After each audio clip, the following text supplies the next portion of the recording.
Hello friend, कैसे हैं आप लोग। आई होप कि आप सभी ठीक होंगे। स्वागत है आपका अपने चैनल कुक विथ अनीसा में। मैं हूं आपकी दोस्त एंड होस्ट अनीसा। तो फ्रेंड्स, अगर आपका मन कर रहा हो कुछ चटपटा खाने का जो कि हेल्दी भी हो और घर के सामानों से तैयार भी हो जाए और बनाना भी आसान हो, तो आज की रेसिपी बिल्कुल वैसी ही बनने वाली है। बहुत ही ज़्यादा हेल्दी, बहुत ही टेस्टी। तो अगर आपको आज की ये रेसिपी पसंद आए तो प्लीज़ मेरे चैनल को सब्सक्राइब कर लें और मेरी रेसिपी को अपने फैमिली फ्रेंड्स के साथ ज़रूर से शेयर करें। तो इस रेसिपी के लिए 1/4 कप मूंग को मैंने भिगो के छोड़ दिया था 4 से 5 घंटे के लिए। तो जब ये अच्छे से सोख हो गया है तो इसमें जितना एक्स्ट्रा पानी था उसे मैंने हटा लिया है और इसे डाल देंगे हम ग्राइंडिंग जार में। तो यहाँ पे आप चाहें तो छिलके वाली दाल भी ले सकते हैं मूंग की, और उसका भी यूज आप कर सकते हैं। तो चलिए, अब यहाँ पे आधा कप मैंने ले लिया है मटर। तो मटर को मैंने हल्का बॉयल कर लिया है पानी में डाल के, और बस हाफ कुक किया है, जिससे कि देख सकते हैं इसका कलर भी अच्छा आ गया है और जो कच्चापन है ना वो भी हट जाता है और एकदम स्मूथ पेस्ट इसका तैयार होगा। तो सेम जार में यहाँ पे मैंने मटर भी ऐड कर दिया है, और इसी के साथ इसमें यहाँ पे मैं डाल रही हूँ आधी इंच अदरक का टुकड़ा, जिसे मैंने पहले से छील के धो के रखा था। तो इसे यहाँ पे मैंने डाल दिया है। इसी के साथ इसमें हम ऐड कर देंगे एक हरी मिर्च। तो यहाँ पे तीखा जो है वो आप अपने हिसाब से कम ज़्यादा कर सकते हैं, जितना तीखा आपको पसंद हो उस हिसाब से आप ले सकते हैं। और बिना पानी डाले हुए इसका हमें एकदम बारीक सा पेस्ट तैयार कर लेना है। तो अगर आपको दिक्कत लगे तो बीच में स्पून से चला दें। तो ये देखिए, इस तरह से बढ़िया से ये पीस के रेडी हो जाता है। तो इसे साइड में रखते हैं। अब यहाँ पे 1 कप मैंने लिया है गेहूं का आटा, नॉर्मली जिसका हम रोटी चपाती बना के तैयार करते हैं। आप गेहूं के आटे के जगह पे मैदे ले सकते हैं, या फिर आधा गेहूं का आटा आधा मैदा भी ले सकते हैं। मैं एकदम हेल्दी वे में बना रही हूँ, इसलिए केवल गेहूं का आटा यहाँ पे मैंने लिया है। और अब इसमें मैं ऐड कर रही हूँ स्वादानुसार नमक। इसी के साथ इसमें डाल देंगे आधी चम्मच अजवाइन। अजवाइन इस तरह से रब करके ऐड करें, जिससे कि इसका टेस्ट बहुत ही निखर के आता है। 1 टेबल स्पून व्हाइट तिल ऐड कर दिया है। आधी चम्मच कुटी हुई लाल मिर्च डाला है, जो कि बहुत ही बढ़िया सा लुक देगा इसको। इसी के साथ 1 टेबल स्पून यहाँ पे मैं इसमें तेल डाल रही हूँ, जिससे कि रेसिपी जो है वो बहुत ही परफेक्ट बनती है। तो अब बढ़िया से हाथों से इसे मसलते हुए इसका हमें मोयन लगा के तैयार करना है। जैसे जैसे आप रब करेंगे ना तो देखिएगा धीरे धीरे जो है एकदम क्रम्बली होता जाएगा, एकदम हल्का हो जाता है। जो बाजार से ये लाते हैं ना तो वो मैदे का बना हुआ होता है, जो कि हेल्दी नहीं होता है। इस तरह से देखिए ये मुट्ठी बंधने लगा है। तो जो पेस्ट हमने तैयार करके रखा था मटर और मूंग का, उसे हम इसमें डालते जाएंगे और इस तरह से इसको मिक्स करते जाएंगे। तो ज़्यादा जो है एक बार में बिल्कुल मत डालिएगा, थोड़ा थोड़ा करके ही ऐड करिएगा। और इसका हमें सॉफ्ट सा डो लगा के तैयार करना है। तो यहाँ पे अगर मान लीजिए आपको लगे कि आटा ज़्यादा लगेगा, बहुत ज़्यादा गीला हो गया है, तो आप थोड़ा सा आटा इसमें बाकी मिक्स कर सकते हैं, या फिर आप जो है अगर लगे बहुत सख्त है तो थोड़ा सा पानी डाल के ग्राइंडिंग जार में आप इसमें ऐड कर दीजिए। लेकिन आटा जो है वो आपको सॉफ्ट ही लगाना है। तो इस तरह से देख सकते हैं, जब तक पूरा आटा जो है हमारा मिक्स ना हो जाए तब तक पहले आपको इस तरह से गूंथना है। उसके बाद इसको हमें स्मूथ करते हुए 2 मिनट के लिए बढ़िया से मसल के तैयार करना है, जिससे कि आटे में एकदम लचीलापन भी आ जाता है और एकदम स्मूथ होगा। बिल्कुल भी क्रैक्स नहीं आना चाहिए आटे में, इस बात का आपको ध्यान रखना है। तो ये देखिए, इस तरह से आप देख सकते हैं आटा अभी आपको एकदम सॉफ्ट ही लग रहा होगा। जैसे जैसे आटा थोड़ा सा जो है भीगता है, उसको हम रेस्ट के लिए छोड़ते हैं, तो वो और भी ज़्यादा परफेक्ट हो जाता है।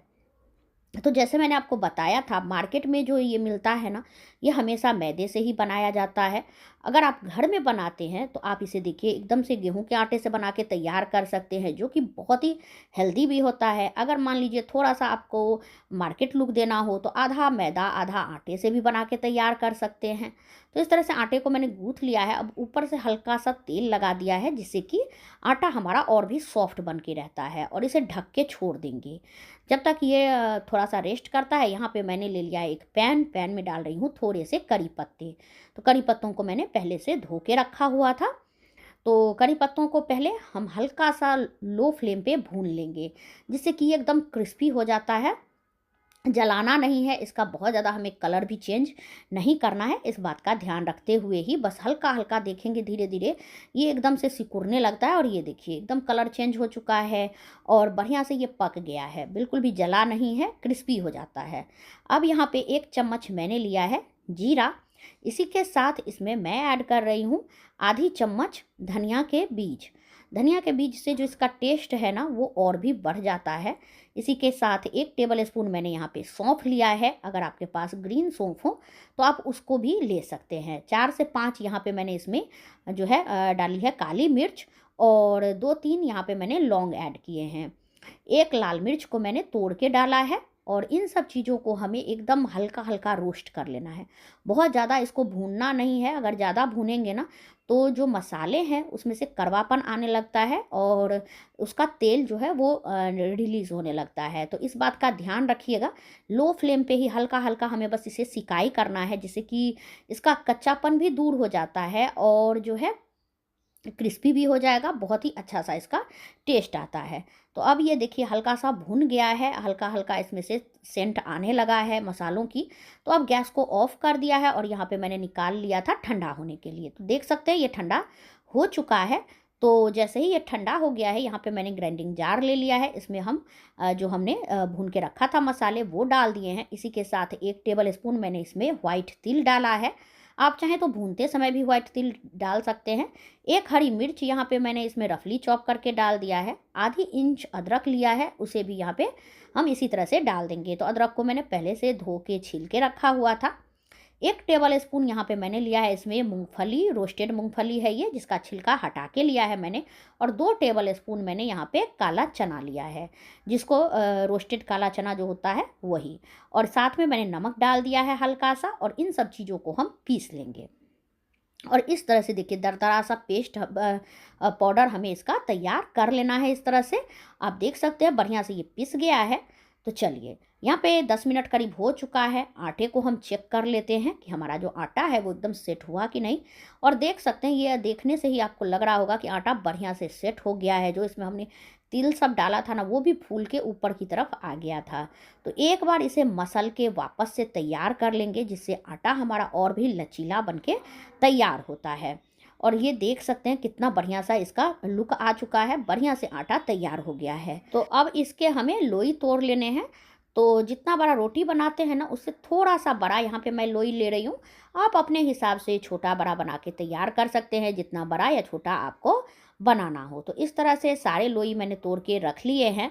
आप चाहे तो हल्का ऊपर से तिल लगा सकते हैं। अब यहाँ पे एक बोल ले लिया है, इसमें ले रही हूँ मैं 2 टेबल स्पून मैदा। तो यहाँ पे मैंने मैदा लिया है, इसी के साथ इसमें घी या तेल जो भी आपके पास अवेलेबल हो वो आप डाल दीजिए। तो यहाँ पे मैंने 2.5 टेबल स्पून जो है घी लिया है और घी को इसमें बढ़िया से मिक्स करेंगे। तो घी को मेल्ट करके लिया है ताकि इसको मिलाने में आसानी होती है।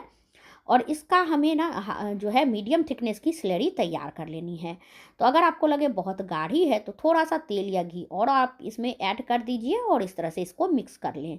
ये देखिए बढ़िया से इसकी कंसिस्टेंसी जो है आ गई है, इस तरह की ही हमें चाहिए थी। बहुत ही ज़्यादा लिक्विडी भी नहीं चाहिए और बहुत ही ज़्यादा जो है थिक भी नहीं चाहिए। तो इसे हमें थोड़ा सा मिक्स कर लेना है, जिससे कि देखिए एकदम क्रीमी जैसा टेक्सचर जो है वो इसका आ जाता है। इस तरह से जब आप इसे मिक्स करते हैं तो इसे साइड में रखेंगे। और अब यहाँ पे एक लोई ले लेंगे और बढ़िया से इसे हमें स्मूथ करते हुए इस तरह से पेड़े का शेप देना है। तो आप यहाँ पे चकले पे भी बेल सकते हैं, मैं यहाँ पे किचन काउंटर पे ही बेल रही हूँ। और अब इसको हमें मीडियम थिकनेस की बेलनी है, बहुत ज़्यादा पतली भी नहीं बेलेंगे, ना ही बहुत ज़्यादा मोटी बेलनी है। तो जैसे आपको लगे बीच में कि ये थोड़ा सा चिपक रहा है तो हल्का सा सूखा आटा इसके ऊपर इस तरह से स्प्रिंकल कर दें। बहुत ज़्यादा भी आटा नहीं लगाना है, बस हल्का हल्का ही लगाएंगे। और इस तरह से इसको हमें बेलते जाना है। बिल्कुल भी गोल ही बेलिएगा, ऐसा नहीं करना है कि कहीं से मोटा कहीं से पतला, इस तरह का नहीं बेलना है।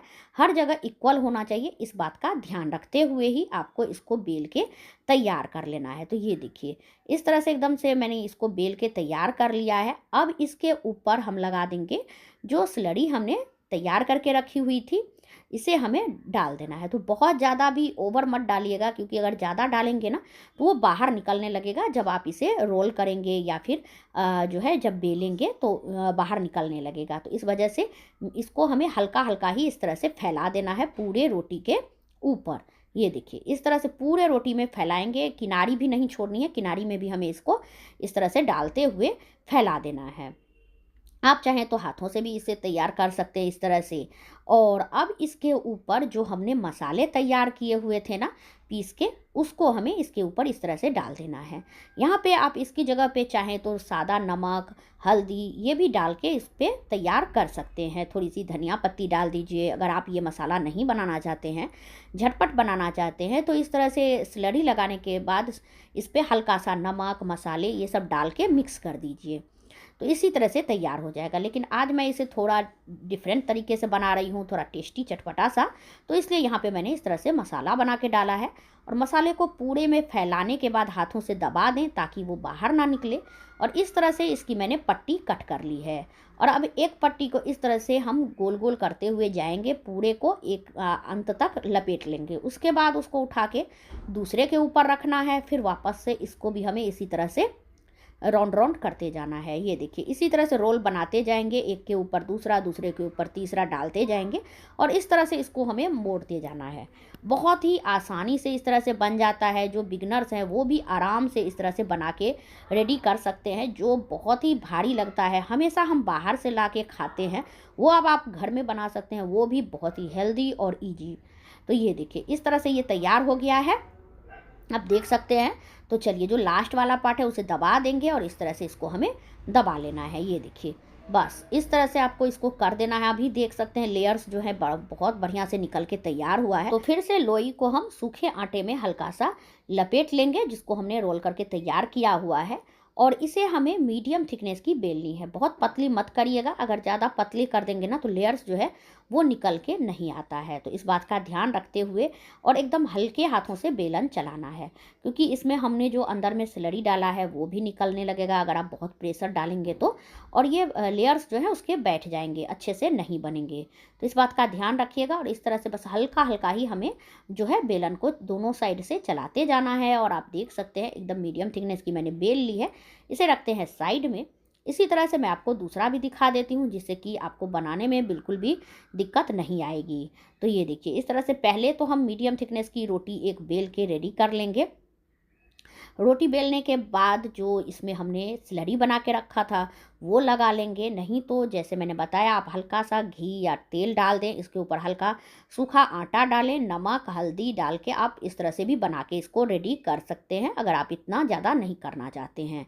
अभी धनिया पत्ती का सीज़न है, मेथी का है, तो आप वो सब भी इसके ऊपर डाल के इस तरह से तैयार कर सकते हैं। तो यहाँ पे मैंने मसाले डाल दिए हैं और इसको दबा दिया हाथों से हर जगह डालने के बाद, ताकि कहीं से भी हमारे जो मसाले हैं वो निकले नहीं। अब इस तरह से इसकी पट्टी कट कर लेंगे और पट्टी कट करने के बाद रोल करते जाएंगे, एक के ऊपर दूसरा, दूसरे के ऊपर तीसरा डालते हुए पूरे रोटी को हमें एक साथ ही रोल करते जाना है। ये देखिए इससे जो लेयर्स हैं ना बहुत ही बढ़िया से निखर के आते हैं। और एक एक लेयर में ना जो मसाले हमने डाले हैं इसकी वजह से बहुत ही ज़्यादा टेस्टी लगता है, बहुत ही चटपटा लगता है। तो इसी तरह से सभी को हमें तैयार कर लेना है। आप चाहे तो पहले इस तरह से सभी को रोल करते जाएं, बाद में आप सबको एक साथ बेल सकते हैं, उससे भी बढ़िया रिजल्ट आता है। तो इस तरह से देखिए यहाँ पे इसको भी हम बेल लेंगे मीडियम थिकनेस की। और सूखा आटा लगाएं या फिर आप तेल लगा के भी यहाँ पे बेल सकते हैं जब दोबारा हम बेलते हैं तब। तो इस तरह से यहाँ पे इसको भी मैंने बेल लिया। इस तरह से 4-5 मैंने बेल के तैयार कर लिए हैं। गैस पे मैंने तवा चढ़ा लिया है, तवे को गर्म होने देंगे। जैसे ही तवा गर्म हो गया है, एक पराठा मैंने इसके ऊपर डाल दिया है। और जो है फ्लेम को मैंने यहाँ पे मीडियम रखा है, क्योंकि ये स्टफ़ पराठा नहीं है। मीडियम फ्लेम पे ही बहुत ही बढ़िया से बन के तैयार हो जाएगा। बस एक एक लच्छे जो इसके हैं ना वो बहुत ही आराम से निकल के आते हैं, बहुत ही खुल के आएंगे। और देखिए रिजल्ट भी बहुत बढ़िया आएगा इसका। दोनों साइड से जब ये हल्का सा सिक जाए, इसके बाद ही इसके ऊपर घी या तेल में भी आपको बनाना हो वो आप डाल दें। और दोनों साइड से इसे हम थोड़ी थोड़ी देर के लिए इस तरह से पका लेंगे।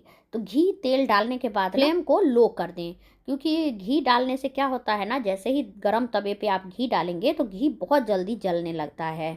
तो इसलिए फ्लेम को लो कर दें अगर तवा बहुत गर्म हो गया है, और इस तरह से हर जगह से इसको हम दबाते रहेंगे स्पैचुला से, जिससे कि इसके जो लेयर्स हैं ना वो बहुत ही बढ़िया से खुल के आते हैं।